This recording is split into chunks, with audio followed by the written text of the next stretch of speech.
There's just so much. You're listening to a Mamma Mia podcast. Mamma Mia acknowledges the traditional owners of land and waters that this podcast is recorded on. This episode contains graphic depictions of violent crimes. Listener discretion is advised. West Cork in Ireland sits on the edge of Europe. It's rugged and windy, cold in the winter and beautiful in the summer. Since the 1960s, the district has been developed by what the people call blow-ins. People from around the world who somehow end up in West Cork, hoping to start their lives again. Often these people are artists or runaways, living in little cottages, desperate for a reset. Sometimes they're people running from something, a life they wanted to escape. Until 1996, nothing much happened in West Cork. It was quiet and peaceful, full of farmers and fishermen. And then, one night just before Christmas, it became the backdrop to one of Ireland's most notorious murder cases. Locals were adamant they knew who did it. A man who had a badness in him, who never quite fit in, who rubbed people the wrong way. But was he responsible? Or was he just another blow-in?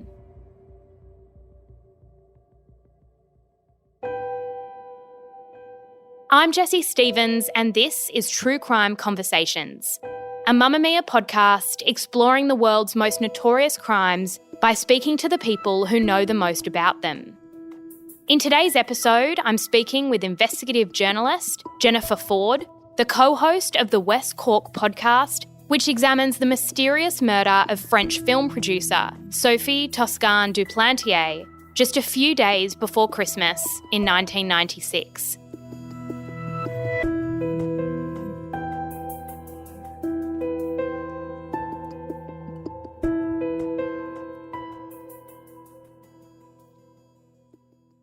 It's 1996 and a few days before Christmas, and a body is found in County Cork in Ireland. What does the scene look like when that body is found? Well, as far as we understand it, from speaking to people who, looking at the news coverage and talking to people who remember that day really clearly, it was a very cold winter's day, a very bright day.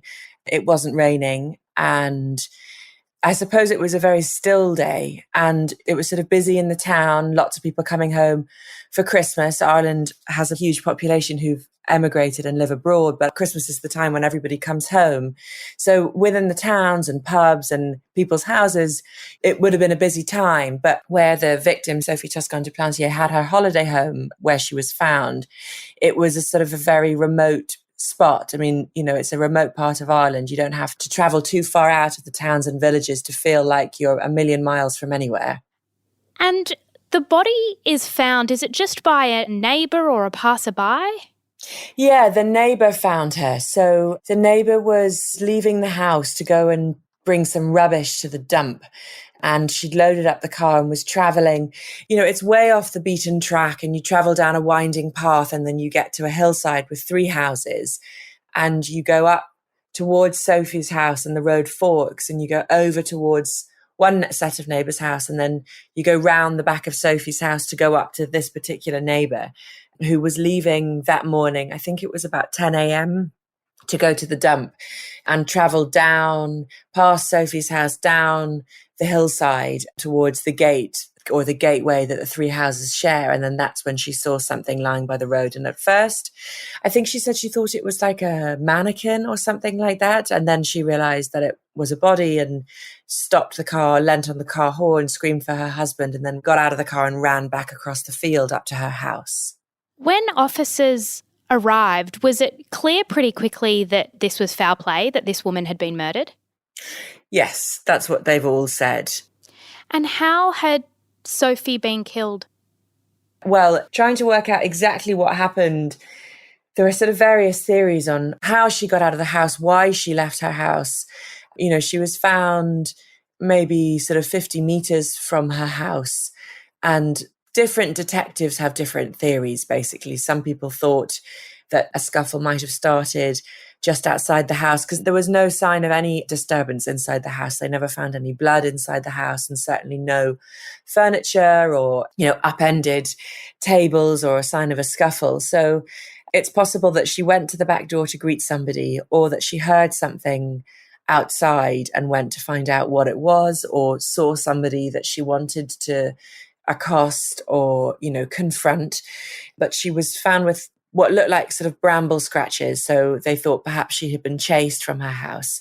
And then there was a concrete block found right next to her body, and she had suffered severe head injury was the kind of cause of death. So because of the 20-kilo concrete block, the detectives figured that they were looking for somebody, a big guy that could have wielded that. And who was Sophie, and what was she doing in West Cork? So Sophie Toscan de Plantier was the wife of a famous film producer. She was a documentary director in her own right, but because of her surname, she was sort of a celebrity, a bit of a celebrity in France. Her husband was incredibly well known. Film producers in France, I suppose we do know several film producers, but not in the same way that we would know actors, whereas in France they are as famous. They have a great respect for their film industry in a way that's more than just sort of glossy blockbusters. So somebody who's made, serious, well-respected films would be as famous as a big actor. And she was very smart, very intellectual. She read a lot. She had married young and had a child young and divorced when the child was just 1 and brought him up on her own in Paris. I mean, I think the dad was very much in the picture, and I know that today her son Pierre-Louis is very close to his dad. But, she lived with him on her own in a small apartment in central Paris. And her son talks about, her bringing him to museums and, being dragged around things that an 8-year-old boy doesn't usually like to spend his time doing, art galleries and exhibitions and things. And then she worked for this big company, Unifrance, who was sort of in charge of promoting French cinema abroad. I think she was a press officer or press agent there. And it's there that she met her later husband, Daniel Toscan de Plantier. And when she married him, or sort of around about the same time, she started getting into making documentaries herself.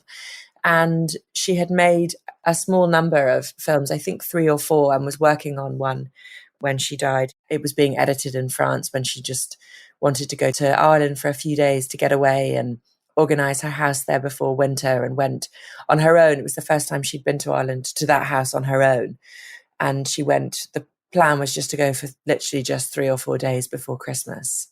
And were there any immediate suspects? Did she have any enemies, anyone who would want to hurt her?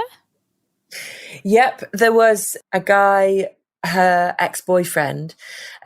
She'd had an affair with him while she was married to the husband she was married to when she died, Daniel Toscan de Plantier. She had an affair with a guy called Bruno Carbonnet, who was a sort of fiery artist and who had been violent with her in the past. There had been several instances. So for sure, his name came up when the detectives spoke to her family members. They cleared him, though. He had an alibi that the guards were able to check. But it was a funny situation because the Irish weren't really allowed to investigate properly in France. So, it was an international crime, an Irish location, a French victim. And because of that, there would have been all sorts of sort of legal red tape. The French are quite bureaucratic, famously. And there were lots of forms that hadn't been signed and things. So the Irish police did go over to France to investigate, but they weren't really allowed to do very much, and so went home. But certainly the kind of immediate suspect within her circles were cleared. I mean, her husband was cleared, her ex-boyfriend, and nobody else emerged. And this had clearly been a violent crime, and as we always hear, it's almost always someone known to the victim. Journalist Ian Bailey was on the case pretty quickly. What did his early reporting say? So it's a tricky one because he was a local guy who was an eccentric, who was very English, in a place that was kind of two parts. It was, on the one hand, very rural Irish traditional community, and on the other hand, it had become a sort of rural idyll for people kind of looking to escape a life somewhere else. So, I think there are lots of places like this all over the world where there's sort of hippie coastal communities where people kind of seek out alternative lifestyles and go and leave behind the city life and maybe reinvent themselves as like a basket weaver or a pie maker. And, West Cork is full of people like that. And this guy, Ian Bailey, was exactly that person. He had left behind a career in journalism in the UK. His life had kind of veered off the rails a little bit. He'd had a marriage that hadn't worked out. He'd been quite brokenhearted by that, though it seems that he had maybe been a little bit immature in that relationship. I mean, it's hard to know what to know about that relationship, but it wasn't a happy one on either side. So I think his wife finally just called time. But nevertheless, he says he was left quite brokenhearted by it. Went to London and had quite a successful career in journalism, but was also heavily drinking. So kind of left it all behind, moved to Ireland, worked on a farm for a little bit, and eventually found his way to West Cork and did a number of things, did some gardening, did some poetry, sang a little bit, wrote some music. And he had slowly started to get back into writing, back into journalism, had made some contacts when this murder happened right on his doorstep. So his side of the story is, well, he thought this could be the perfect thing to kind of launch my career again. I'm just a mile or two from the scene. He got contacted by the local paper or the paper up in Cork and said, will you cover it? This has happened. Will you go out and find, he was given just a few details to find the scene. And he sort of said he roughly knew where it must have been, managed to find his way there and started asking questions. But he was living at the time with his partner, Jules Thomas, who he'd got together with just a couple of years before in West Cork. And there had been some instances of violence. He had quite badly beaten her up a few times. And the police knew that. And he's a big guy. He's 6'3", maybe 6'4". He was in his 40s. So there were various things about him that when the guards were looking around for local suspects, he was on the list. So the fact then that he had turned up, he was the first journalist on the scene asking questions and then started covering the case and producing articles about it with detail. And, it turned out in the end that really the detail was detail that he could have known from hanging out in the pubs and just kind of piecing little bits of information together.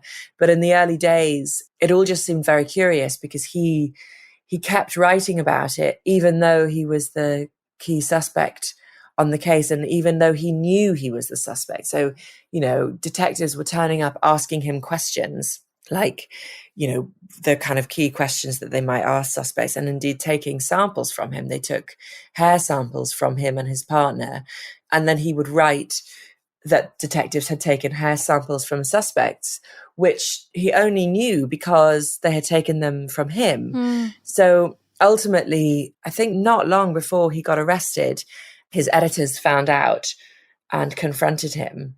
And it just seemed to them, even if he didn't do it, even if it had turned out that he sort of objectively hadn't done it, that it was a curious thing to have done, to keep writing about it without disclosing to your editors that you're now on the suspect list. But even today, I think there's suspicion over whether he knew certain details because he had committed the crime. And I think if you go into it all forensically, he didn't. Like, you can know that he had got information from being in the pubs, and there is no outstanding information in his articles that he can only have known if he committed the crime. But the suspicion around that lingers because the suspicion around him lingers. When did he go from this reporter who was collecting facts in those early days to suspect? What were the things that happened that really cast suspicion over him? So the guards knew that they were looking for several things. They were looking for a man big enough to hold a 20-kilo concrete block. They were looking for somebody who lived near the crime or at least knew the area. someone with a history of violence, somebody who knew the victim. And Ian Bailey sort of seemed to tick all the boxes, and everybody else seemed to fall away. They had a really long list of suspects. I think they had something like 52 people on the suspect list initially. But, as the guards say, lots of them just would have been local, curious guys who would have been on any suspect list as somebody to check out. But they feel that they were able to exonerate those people quickly, or they found out that people had an alibi, and they just felt that Ian Bailey was a good match, really. And they interviewed him, and he had an alibi for the night of the murder, but it really was just that he was at home with his partner and she was asleep. And he admitted that at one point he got up and went down the road to a small house that at the time, I think it was just a sort of a cottage that her mother used to own, and they used it for storage, and he had an office there. So he says that he had been working on an article at that time about the coming of the internet to West Cork. And he sort of got up, had a bit of insomnia, and went down the road to write it. But the time at which he left the house has sort of shifted over the years. So that seemed suspicious to people. And I think that it was just sort of an unfortunate thing that he was a larger than life character who had just sort of got it wrong in West Cork. People say that there was a sort of a right way and a wrong way to be English in West Cork, and Ian Bailey had kind of got it wrong. Nobody liked him. He was a sort of a social guy who enjoyed being out in the town, but he had rubbed a lot of people up the wrong way. And in a small community where everybody knows everything, it's sort of, I think in people's minds, it fitted. And I think it probably suited a lot of people, the idea that this was a guy who wasn't one of them. He was an outsider. They didn't have to look at themselves. They didn't have to ask questions about themselves. He wasn't Irish. And I think it suited Ireland, it suited the community for it to be somebody else, for them not to really have to take this one on themselves, to take some responsibility. I mean, interestingly, people talk about having let Sophie down. They had to kind of take responsibility for it in that way, that this was a woman who had come in, who had chosen West Cork as a quiet retreat, and she loved it, and she had bought the house there, and she spent her summers there, and she used the shops, and she bought local cheese, and she did all the things that they wanted people to come and do, because this was a community that was really sort of surviving, that had really been on its knees until it became a tourist destination. It was like lots of rural communities. All the young people were moving away to find jobs, and then suddenly in the 60s and the 70s, these other people started coming, and it kind of reinvented the place, and suddenly it put the place on the tourist map and allowed lots of people to stay. So Sophie was the kind of person that they needed. And I think a lot of people felt that they'd really let her down by kind of allowing this to happen.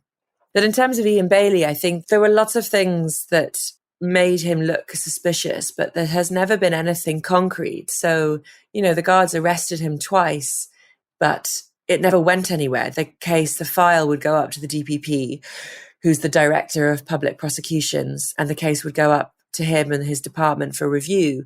But on both occasions, he looked through the file and said, you haven't got enough here to charge. And the guards weren't allowed to charge Ian Bailey, and he was let go. What was Bailey's connection to Sophie? Did they know each other, and how? So that's something that there's never been anything more than hearsay and speculation on that. He was sort of dabbling in various things. He was writing a little bit. He was writing poetry. She was a writer, and, she was writing her documentary films, but generally kind of kept to herself. The neighbours there, Sophie's neighbours, and indeed another guy who did a little bit of work for both her neighbours and for Sophie, have both said that they were there on the day that Ian Bailey was introduced to Sophie. But Ian Bailey says that didn't happen, that they're both either mistaken or lying, and that he never knew her, he never met her. He maybe saw her once through her window as he walked back down the lane behind her house from the neighbour's house after he was doing some work up there. He says that he saw someone through a kitchen window that must have been her, but that's as much as he'll say. People in France, her cousin and somebody that she worked with, have said that she talked about going to Ireland and planning to meet a guy who was Irish and was interested in themes of violence and was a writer. And her colleague had remembered that name as Edwin Bailey or Edwin Bally, which is a French guy. And he remembers it because he said to her at the time, "Oh, do you mean Edwin Bally?" And she said, no, you don't know this guy. He lives in Ireland. You won't know him. So when later he heard the name Ian Bailey, he thought, well, I remember that that's who she meant, and travelled to Ireland, in fact, to testify, to give this statement to the Irish police. But this was, I think, 2 years later. So, it's not counted by the DPP as proper evidence, because you could say that he was his opinions have been coloured by the press coverage over the years. So, yeah, that is as much as it amounts to.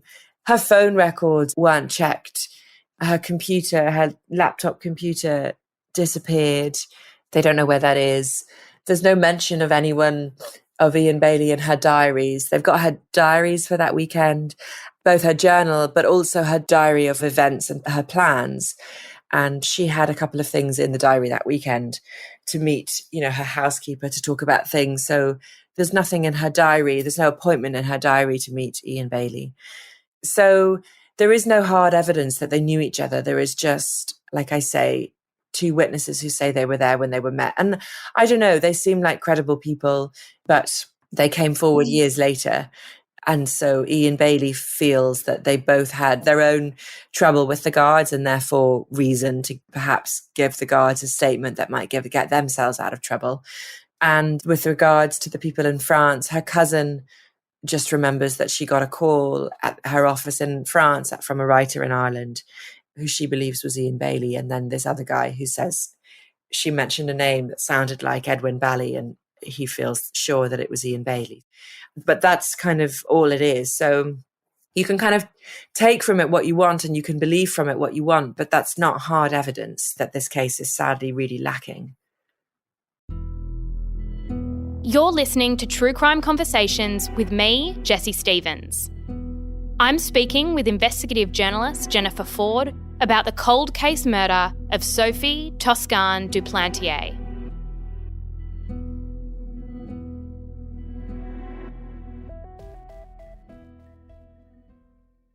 There was a lot of rumours that began to sort of circulate around West Cork and have also been used as sort of circumstantial evidence to implicate him. One was regarding scratches to his arms, and apparently there was a bonfire that police thought might make him look guilty. What were some of those, examples of circumstantial evidence? The scratches, he said, was putting up a Christmas tree, didn't he? Yeah. He went one further than most people. He chopped down the top of a cypress spruce tree to use as a Christmas tree, climbed up to the tree himself, sawed it down, and then dragged it along the road home to his house. And the other was killing turkeys. He'd reared a couple of turkeys and killed them to bring to the butcher. But, all of that he did. He was seen dragging the tree along the road by a neighbour. Everyone in the house confirms that he killed the turkey. And indeed, the butcher confirmed that he brought in a turkey to sell. So there are lots of people say, oh, you don't get a scratch killing a turkey and you don't get scratches chopping down a tree. But the truth is, the guards didn't take any photographs of the scratches. And we don't really know what kind of scratches we're talking about. You're going by sort of eyewitness statements from people saying, oh, they were deep scratches or they were light scratches. Ian says they were light markings. The guards say they were kind of deep scratches that you could only get from briars. But without photographs, it's impossible to know. And people have poured doubt on whether he killed a turkey or you don't, if you're going to kill a turkey for Christmas, then you'd want to kill it several weeks before, or who chops down their own tree for Christmas. But the fact is, he did do those things. We know he killed turkeys and we know he chopped down a tree. But I don't know that that's evidence. Like, that's not what makes you think that he killed her, because he was an eccentric guy and he did crazy things. But yeah, that's the thing about the scratches. And it's very frustrating. And I think it's one of the many ways that the guards just didn't gather and cover this case in a way that they should have done. And they have been slightly hauled over the coals for that over the years. But Not as much as they should have been, but, it's very frustrating that they didn't take any photographs of these scratches, given that they were one of the reasons for arrest. And one of the detectives says that he saw Ian Bailey in town just a few days after the murder, and he saw his hands as he was paying for something in a shop, and he saw the scratches on his hands, and this was literally just a few days later. And then they went out to see him, and then, so they were in touch with him over this time. It would have been very easy just to take a photograph of the scratches that were not just a reason for his arrest, but have become such a kind of bone of contention in the years since, because nobody really knows exactly what kind of scratches we're talking about. Yeah. And I suppose the other big thing that people saw as quite incriminating that did come undone was a phone call from a woman who used the alias Fiona, who called the police station and basically said she saw a man there the night of the murder, and eventually it looked like it was Ian Bailey. That all came undone though, didn't it? Yeah, so she is a very, very curious person, and the way all of it sort of unfolded. But it came undone.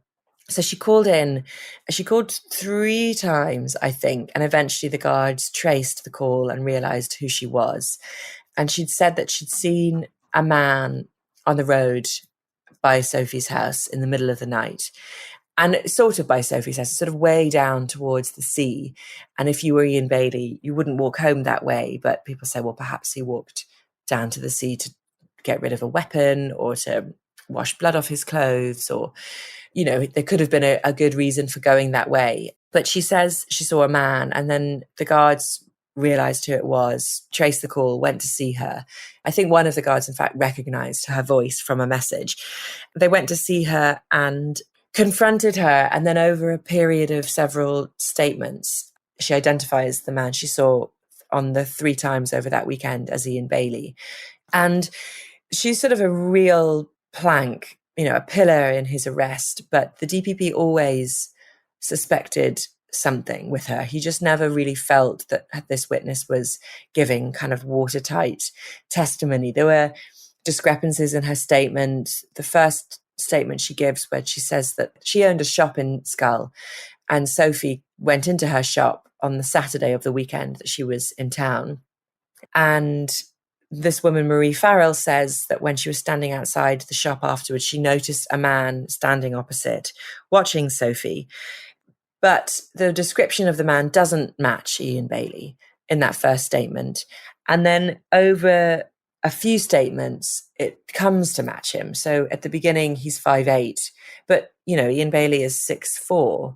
It's quite a difference. It's the difference between being not a tall guy to being a very tall guy and a big guy. So, they say that it's because she was standing on a slope, her shop is slightly raised, and they kind of put the discrepancy down to that height. But it seems a bit unlikely. So for that reason and a few other reasons, that the DPP just thought there's something fishy. And then it came out several years later, she walked into the Ian Bailey's lawyer's office and said that she'd made the whole thing up, that the guards had put pressure on her to kind of put Ian Bailey in the frame, and she couldn't live with herself anymore. But, this is after she'd stood up. She'd gone on the radio and said that Ian Bailey was pressuring her and bullying her and coming into her shop and threatening her and driving down the road, making threatening hand gestures at her. She said that on the radio. And at the libel trial, Ian Bailey tried to sue the press for all the sort of witch hunt coverage against him. And even at that, she stood up and on the stand under oath repeated the testimony that she had told the guards, that it was Ian Bailey that she'd seen and that he had threatened her. But it seems like it was that was the sort of straw that broke the camel's back. It was just after the libel trial that she walked into his lawyer's office and said, I can't live with myself anymore. The whole thing is a pack of lies. So it seems their case, the guards' case against Ian, is a little bit of a house of cards. But the suspicion has lingered, and I think it's lingered, in the absence of anyone else, any other suspect coming into the frame, and anybody else looking like they could have done it. And I think there's sort of still a real willingness for it to be Ian. but also just a kind of willingness for it to be over and it to be a closed case, and that he is the best suspect. And I think it's much easier for people just to keep looking for more evidence around him than it is to go off and search. Why are you searching for somebody else that just sort of disappeared into the night, never to be seen again and never to be connected to this crime? It's so daunting and terrifying, I think, for people to think that it wasn't this guy. And so for that reason, this kind of cloud of suspicion just kind of lingers over him. Finally, I wanted to ask what Ian Bailey's life looks like now, because in 2019 he did face trial in the absence of any forensic evidence. What does today look like for Ian Bailey? Well, it's interesting because I think right now it's maybe as bad as it's ever been. When we started making the podcast, there's this great idea that he talks to everybody, which to an extent he does, but he doesn't in a way that he talked to us in our podcast and in a way that he talked to Jim Sheridan for his Sky series. He really was quite a recluse. He'd been sort of hunted out of Skull. He'd stayed in the house that he lived in with his partner, Jules Thomas, and become a bit of a recluse. He did media insofar as he had a number of journalists that he trusted. And I think because he himself was a journalist, he likes to kind of see himself as one of the pack kind of thing. And so he guides stories, and he was, I think to an extent, we felt like he was kind of guiding us a little bit and kind of managing us and pushing us down certain lines of inquiry and stuff, which was all quite curious and interesting, obviously. But really, he hadn't sat down with anybody in the way that he sat down with us. And we recorded sort of hundreds of hours with him. And he went into town, but he would go into Skull, the back way. He'd park behind the one pub that he was welcome in.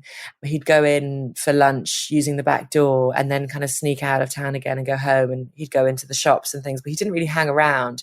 But because over the years there's been kind of not exonerating stuff, but stuff that's come out about the guards' investigation, the kind of foul play. The DPP was exonerated in his refusal to charge based on the fact that Marie Farrell, that witness, kind of changed her testimony.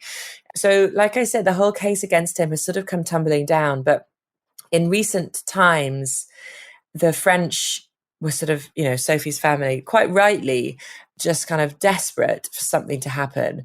Really just couldn't understand how the case hadn't gone anywhere, how they had Ian Bailey. They'd been promised since, I think very soon after the murder, maybe like a month or so, that they had the guy and the guy was Ian Bailey, that they were going to make an arrest soon and that this guy did it and that he would be charged and convicted. And it's now 25 years later, and that never happened in Ireland. And the guards are still convinced that it's him, but were never able to build a case against him that would fly in an Irish court or in English or an American, or probably not an Australian.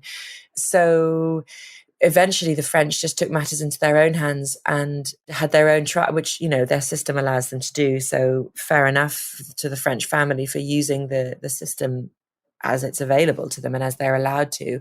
And they had a trial in absentia, and, Ian Bailey was invited to go, but they tried to extradite him, but Ireland wouldn't hand him over.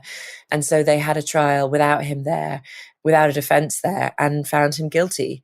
And I think there was an extent to which Ireland found that quite galling. They just thought, who are these French people that, we have a system and we believe our system works, and who are these people that feel that they can just come and take an investigation and a case and come up with a different conclusion to us? They found it really patronizing.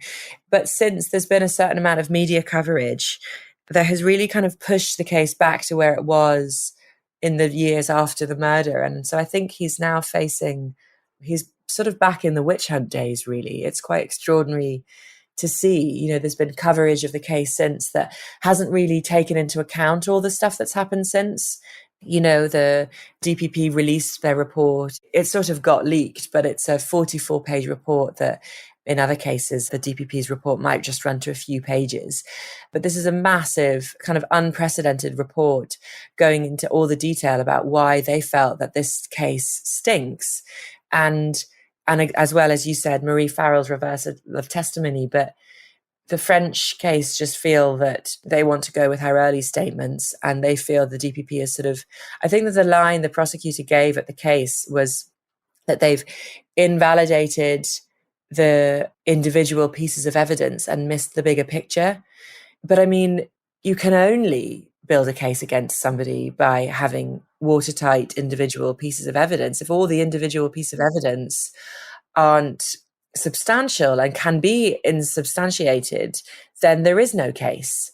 So it's sort of a crazy situation where you've got different systems, and it's sort of almost different philosophical views of justice and how justice works that have led to two different conclusions.